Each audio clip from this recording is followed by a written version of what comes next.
How do you love? How do you come to be more loving in general? The answer to that question is going to sound cliche, but it's true. It all starts with loving yourself.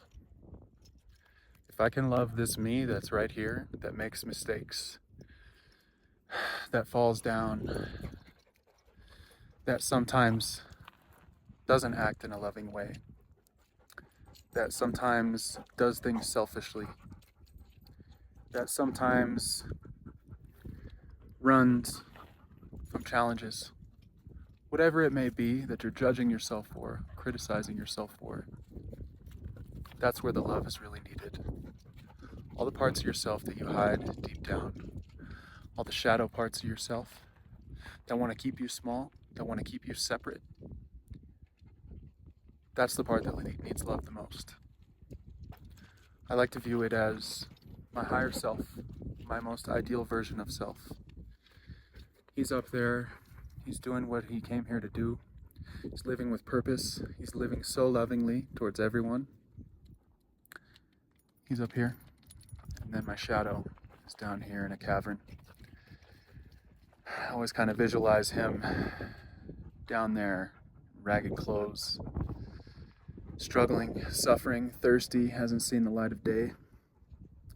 And those two parts of myself are always there, and sometimes the higher self is louder, and oftentimes the shadow is the one who takes the stage, the one whose voice is the loudest. And it's easy to confuse yourself with these different voices, these different layers of your consciousness, your conscience, what tells you from right or wrong. All of these parts that you have conversations with inside your head, they're just parts. They're not the whole you. And in order to be more loving and kind and happy in daily life, we've got to learn how to love ourselves, especially the ugly parts. There are certainly parts of myself that I'm not proud of, but I'm working at improving them every day. And I'm consciously creating a love affair with myself and with this life.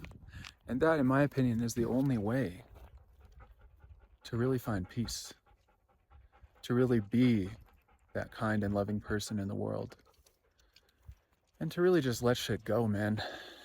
If I can love myself so much, if I have so much love and appreciation for myself that it overflows, it's easy to love everyone else. If I love myself so much that my cup is overflowing and gushing forth, that love is naturally going to pour out of me, and it becomes easy to love anyone else. It becomes easy to love the guy who cut you off in traffic, or the guy who got rear-ended you. I was just rear-ended pretty severely earlier this week. And because I've been cultivating this self-love, it was easy for me to forgive him. In fact, I didn't even get outraged. I was surprisingly calm and cool and clear-headed throughout the whole thing. But that's because I've been working on this for years. I've been working on loving myself for years. And that love some days overflows and pours out of me, and some days it doesn't. Some days I'm still caught in my stories of suffering, and my shadow self that tells me I'm not good enough, tells me I can't do all these wonderful things that I want to do, tells me I can't build the life that I want to build for myself and my family. Some days that voice is really fucking loud. It's really loud. And those are the days when it's the hardest, but those are also the days when that shadow self is calling forth for you to lift it up. Be that higher self that looks down in the cavern where the shadow is, and invite him up. Invite him up to join, because there's always room with the higher self. There's always more room to take that shadow along, and that's really what the shadow wants, is to be loved. That part of yourself was created from all the things in your life that brought you pain and suffering, that made you feel humiliated or made you feel small. That's why that shadow was created. And so he or she needs love more than any other part of yourself. If you can give that shadow the love that you know you want to give to the world, it will begin to pour out of you with very little effort, and eventually no effort at all.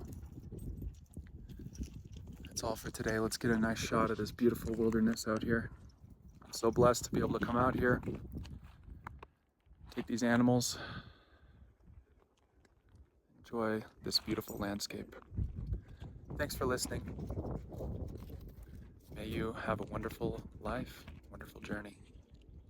Till next time.